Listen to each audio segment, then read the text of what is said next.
뼈를 막 부수고 부러뜨리고 하는 게 아니라 그런 경우에는 절골수를 해서 전체적으로 조금 얄쌍한 이미지를 만들어 주어야 합니다.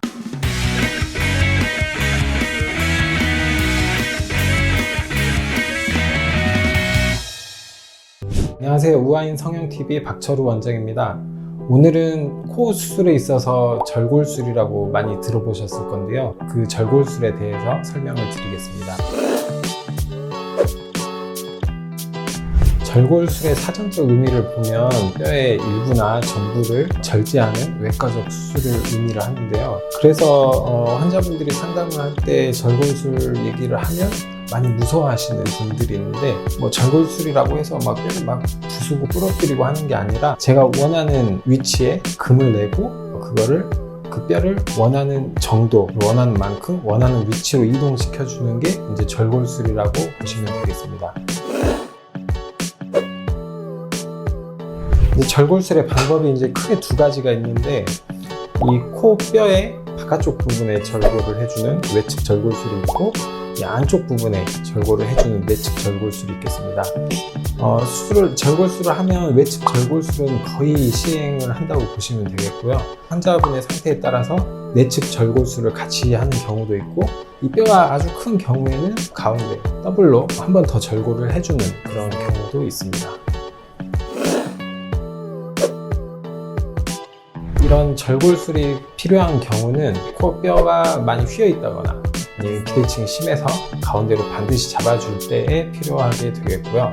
그리고 두 번째로는 매부리 코가 심했던 경우에 이걸 교정하고 나서 이 콧등 부분이 평평해진다거나 개방천정 변형이 생겼을 때 이 코뼈를 좀 닫아주는 그런 방법으로도 사용할 수가 있고, 매부리가 심하신 분들은 측면에서 봤을 때도 심한 경우가 있지만 정면에서 봤을 때도 옆으로 이렇게 큰 경우가 있게 되는데, 절골술을 하지 않으면은 측면에서 봤을 때는 교정이 된 것처럼 보이지만 45도나 정면에서 봤을 때는 매부리가 남아있는 모양으로 되기 때문에 이렇게 매부리가 심한 경우에도 절골술을 같이 시행해 주어야 합니다. 그리고 이 양쪽 콧볼 사이에 비해서 가운데 부분, 코뼈 있는 부분이 넓은 경우에도 시행을 해 주어야 하는데요.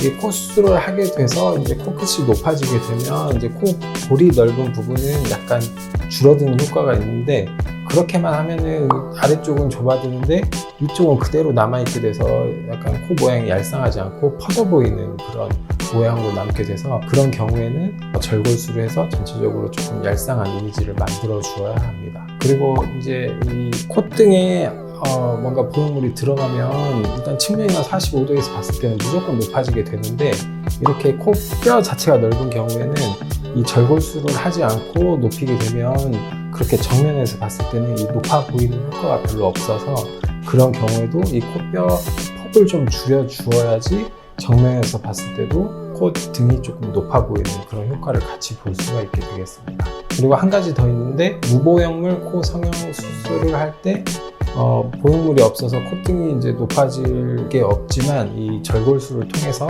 폭을 줄여주면은 조금 더 입체적으로 외관상 높아 보이는 그런 효과를 같이 기대해 볼 수가 있게 되겠습니다.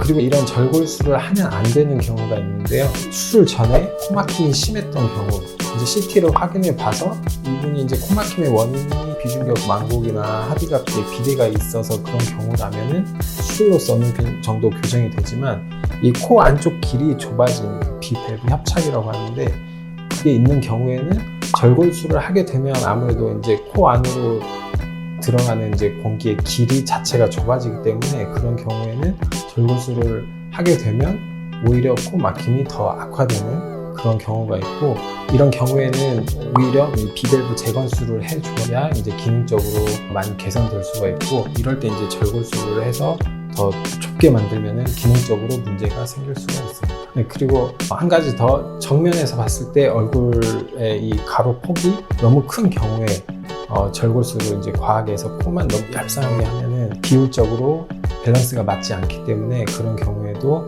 조금 피해 주는 게 좋다고 생각을 합니다. 그리고 이제 환자분들이 뼈를 부러뜨린다고 해서 많이 무서워하시는데, 예전에는 이제 전신 마취를 해서 절골술을 많이 했었는데, 요즘에는 이제 수면 마취를 조금 더 깊이 한 다음에 해도 환자분들이 뭐 크게 통증을 느끼거나 불편감을 느끼는 경우가 없어서 수면 마취를 해도 안전하게 시행할 수가 있고, 단지 이제 뼈 절골술을 할 때 이 안쪽에 있는 점막이 손상받지 않게 주의하면서 하면은 제 생각에는 상당히 안전하고 효과적인 그런 수술 방법이라고 생각이 되고요. 이 절골술을 하더라도 뼈가 원래대로 되돌아오려는 성질이 있기 때문에 수술하고 나서 저는 개인적으로 환자분들한테 교육을 통해서 혼자 이제 거울을 보시면서 약간 눌러주는 그런 방법을 3주에서 4주 정도 하도록 교육을 시키고 있습니다. 오늘은 이제 절골술에 대해서 알아보았고요. 다음엔 조금 더 유익한 내용으로 찾아뵙겠습니다. 감사합니다.